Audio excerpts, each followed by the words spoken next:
Hello, and welcome back to the Dabbler's Domain. I almost said dungeon. Continuing on our flight from the dark. Book 1, Lone Wolf, all that crap. We left before last time. We left last time. We came across a bridge. See if I remember correctly. We came across the bridge. There was a big battle going on. The prince was suddenly downed, and we had a decision to make. A big decision to make. We could either defend the wounded prince, or we may run away. Now, this being the third episode and us yet to have encountered a battle, we are defending the prince, to say the least. So turn to 255.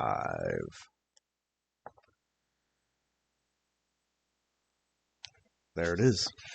255. Time for more mispronounced words, I'm sure. Your heart skips a beat when you see the Palathar scream and falter. Sensing victory is imminent, the Gourgaz raises his great axe and strikes a mighty blow at the prince's visored helm. One of the Palathar's court guards pushes him aside as the black axe whistles down. His swift action saves the wounded lord from being decapitated, but in doing so he sacrifices his right hand and forearm to the blade of the axe. Hastily you set off down the broad marble staircase leading to the piazza. I bet that was plaza. Piazza? Hey, the sun's doing some things right now. Below, at a run, and miraculously your speed and dexterity carry you through the supporting ranks of the enemy before they realize who you really are. You hurry toward the parapet wall at the end of the Palthar's battle line, to where the enemy is only 3 ranks deep. The Gyaks fighting here are oblivious to your deadly approach, and you are able to cut down their rear rank, before they can react to your presence. Slow down. It's fine. You shout your battle cry, "For Summerland and the Kai!" And you use a falling Gyke as a springboard to launch yourself into the air. The bloodied line of the Palthar's court guards hear your battle cry above the din of the fighting, and a cheer goes up when they see you come leaping over the enemy's heads. You hit the flagstones and just beyond the line of court guards and roll over to lessen the impact of your landing. Through the smoke of battle you see the Gourgaz taking a scything sweep at a wall court guard now protecting the wounded prince, and scattering them like leaves on the storm. The Gourgaz strides forward and raises his axe once more, weakened by his arrow wound and powerless to fight back. Palathar snatches up a discarded shield and raises it to protect himself. The Gourgaz utters a disdainful laugh when he sees the Palathar cowering beneath the shield. It knows that it will not save the prince from the crushing impact of his razor-sharp axe. With his bodyguard torn and scattered across the ground, only you can save Prince Palathar now. Without a moment's hesitation, you draw your weapon and attack the mighty Gourgaz. The creature that you now face is one of a race cold-blooded reptilian creatures that dwell deep in the treacherous Mackinmire swamp. Their favorite food is human flesh. The Dark Lords have employed this murderous beast to lead their assault on the Alma Bridge. And for 2 reasons. Not only is it fearless and formidable in close combat, but it also exudes a scent which sends Gyks into a state of battle frenzy. Under the influence of their odorless musk, they will fight without fatigue or any regard for their own safety. Solnaris, the prince's broadsword, lies at your feet. You may pick up and use this weapon if you wish. This exceptionally crafted broadsword, a gift from the Magician's Guild to the House Olnar, will add +2 to your combat skill when used in combat, or +4 if you possess the Kai disciplined weapon skill with broadsword or sword, given its surprising lightness. The Gourgaz is about to strike you. You must fight him to the death. So, before we go on to that,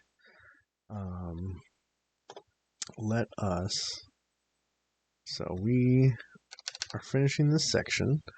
I do have a slot for a weapon, so I will take it.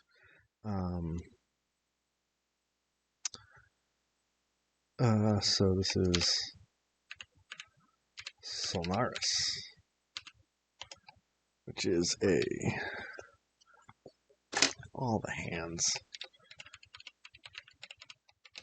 which is a broadsword.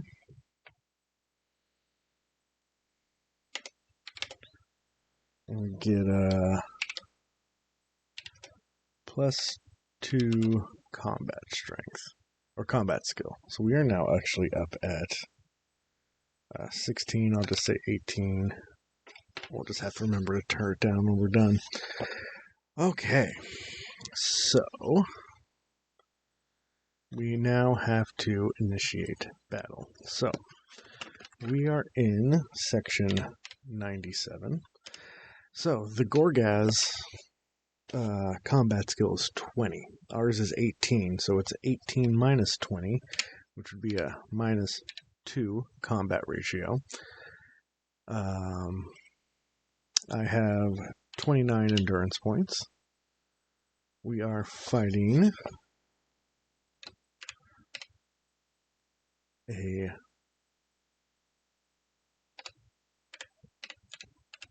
Gourgaz with endurance points of 30. So, now if we look over here, we have a combat ratio of -2, so we'll be here in this sort of second column based on what our rolls are to see how much endurance the enemy loses and how much we lose. So really we would like to roll a 0, or 10, it gets okay around 5. We'll see how it goes, and we'll initiate the battle back and forth until we decide to either run or win or die. There is a note here that says this creature is immune to Mind Blast, so it's okay. We never took Mind Blast anyways. So here we go. First round of combat coming up, and we rolled a 4. So if we look at the sheet here for -2 and a 4, the enemy loses 5, and we lose 4. So the enemy has lost 5, is down to 25. We have lost 4, so we are down to 25 as well. The second battle, second turn of battle comes around 3. So we are at -2, 3. We both lose 4. Keeping, fairly even right now. I would like a high dice roll right now. 6. 6 is good. So 6, we lose 2, they lose 7. So, if I can, brain fart there. All right, so we're doing good. I think we're going to keep this battle going. A 10, which is a 0. So if we look at -2 all the way down here, the enemy loses 10, and we lose nothing. So they are down to 4. That was a huge roll for us. We're going to keep going because we're in a pretty safe spot. That one's not good. That's not good. So -2 here. They lost 2, but we lost 5. So they are down to 2. We are, however, down to 14. No more rolls like that. So we only need to take them down to 2. So they die next roll. 4. Perfect. Perfect. 4. They lose 5. We lose 4. So we are now down to 10. 10. And they have been defeated.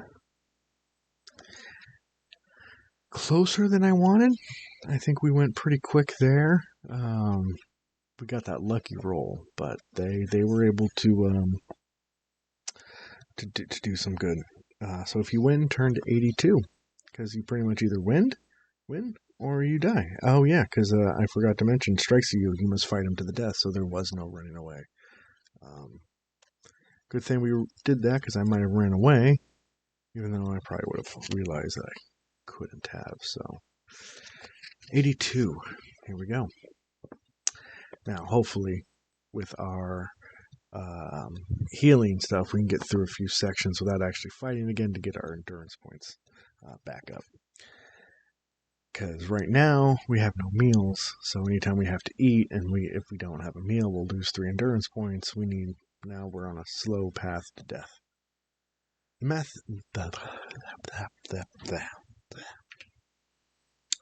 The massive Gourgaz crashes dead at your feet, gushing green blood from the mortal wound you have opened in its chest.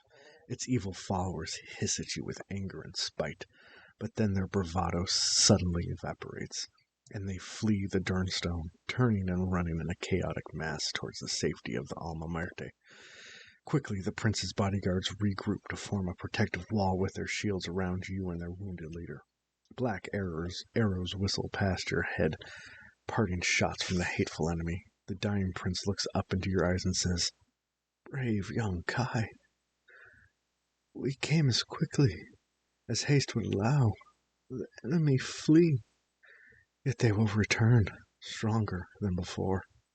Though we shall deny them a crossing here, they will march upon Holmgard by the longer road." His life fading, Prince Palithar spends his last breath to say, "Take a message to my father. The king must seek that which is in Durnor, or all is lost." He's dying, he forgets the words. "Take my horse and ride for my father's citadel. Go quickly, brave Kai. Ride like the wind. May the luck of the gods ride with you." You bid a sad farewell to the prince. If you possess Sonaris, the prince's broadsword, you decide to give it back to its legitimate owner. Delete it from your action chart, mount his white steed, and head south along the forest path. The battle still rages behind you as the prince's men fight off another assault on the massive bridge. Turn to 235. So, we have lost the broadsword. It is back with its rightful owner, which means we also go back down. However, we did complete a section without combat, and therefore get to raise 1 health. 235.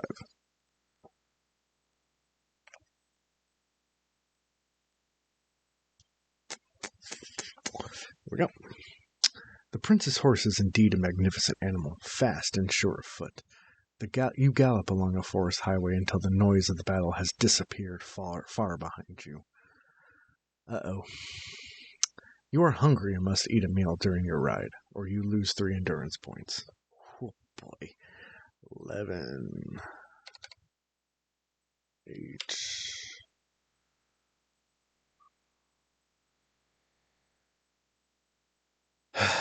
After several miles, the woodland highway comes eventually to a junction where 2 smaller roads head away in opposite directions. There is a wooden signpost laying beside the road. It has recently been hacked down and defaced so that the destinations are no longer legible. If you wish to use your Kai discipline of tracking, turn to 254. If you do not possess this skill, you can leave this junction and follow the highway to the left by turning to 32, or you continue by way of highway heading on to your right to 156. Well, as I believe I said in most all other videos, if we have the discipline, we will use it. So I think if we do another playthrough, not take tracking has seemed to help us out a lot here. And so is healing. Because now we've gone through another one, so now we get to go back up to 9. And we will use tracking and turn to 254. Your tracking ability tells you that the several trails from the right path lead off in the direction of the left path. They have been made by 2 large wolves. The Dark Lords use such beasts to scout for their armies. They are vicious creatures and are often ridden by Geiks. Geiks? The left path leads towards Hormgard, and the right path leads towards the Durnkag Mountains. The route choice is yours. So we need to go to Hormgard, so we'll take the left path. That several trails from the right path lead off in the direction of the left path. I think we turn left. We go to 32.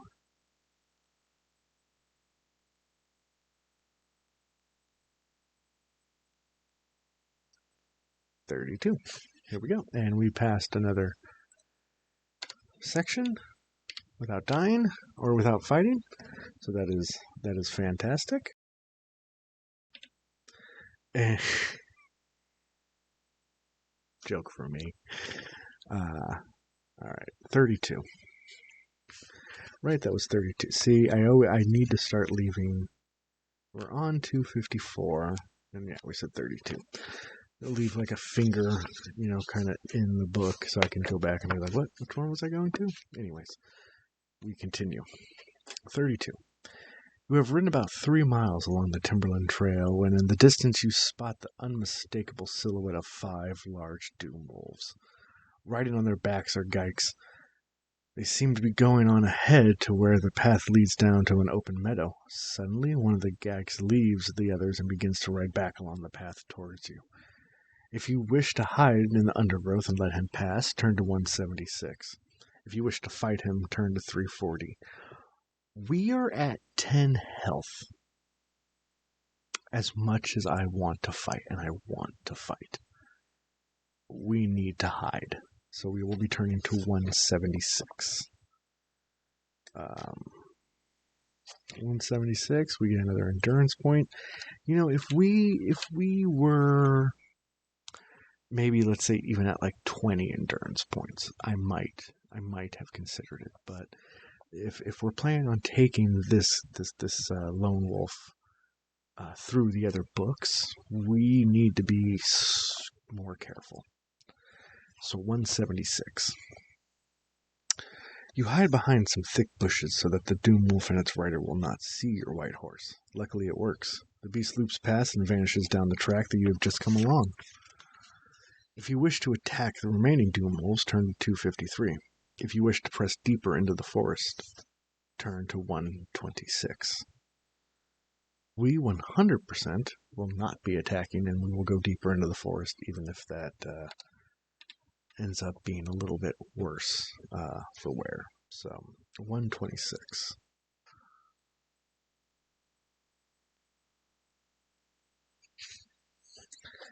You spur the prince's horse to a gallop and race him deeper into the forest. This is a fine war horse, agile and strong, by far the best horse you have ever ridden. Although the ground is a tangle of briars and roots, he never once falters. The geiks are soon left far behind. When you judge it is safe to do so, you slacken the pace and then bring your mount to a halt, allowing him a few minutes to rest. The light has faded fast, and night is almost upon you. If you wish to press on ahead, turn to 46. If you wish to bear left, the same direction as the path you left far behind, then turn to 143. I think we press on. Let's not backtrack. Let's keep on keeping on. Right? So get another little bout of endurance, and we will turn to 46. You have covered about 2 miles when the trees ahead begin to thin out. You can see a lake ahead and a small wooden shack perched on the edge of its shoreline. A cloaked and hooded man steps out from the shack and approaches you. As he comes near, he offers to row you and your horse across the lake for a fee of 2 gold. If you have the Kai discipline of 6 cents, turn to 296.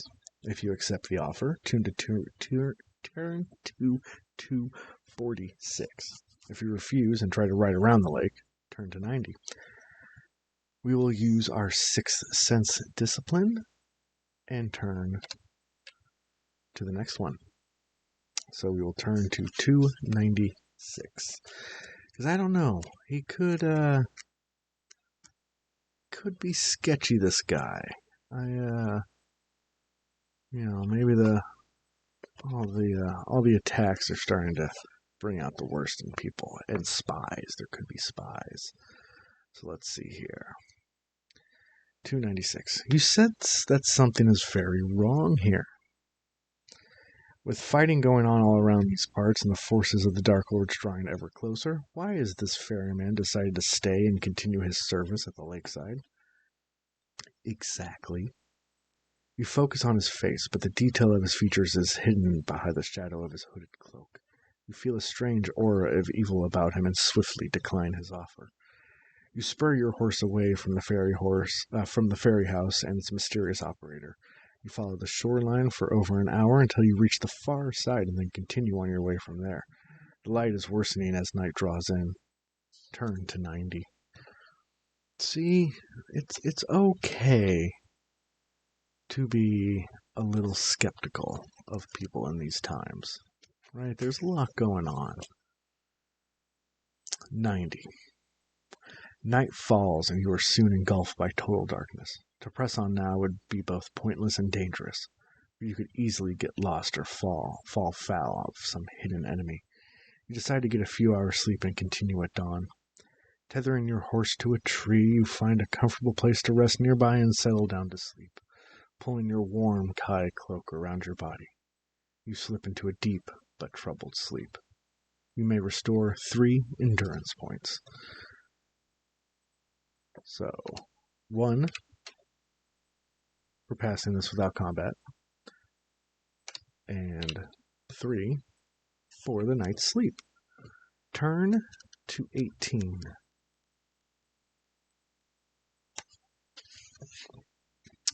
And folks, because I always like to keep these around 30 minutes or so, this one's going to be a little shorter.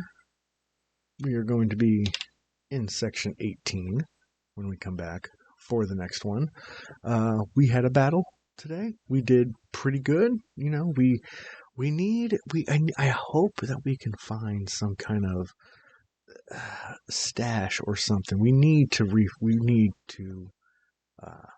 refill our meals, because taking 3 endurance is hurting us. This is where hunting really comes in handy, but I took healing instead of hunting. I think healing and hunting together would be just too overpowering.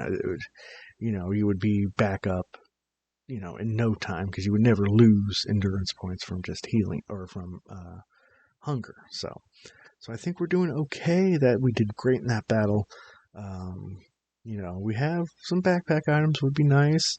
This helmet that we found originally is doing pretty good. We have +2 endurance from there, because originally we were at 27, so that definitely helps. So until next time, guys, thanks again, and we'll continue this episode shortly as we keep dabbling into choose your own adventure stories. All right. Thanks, guys. No.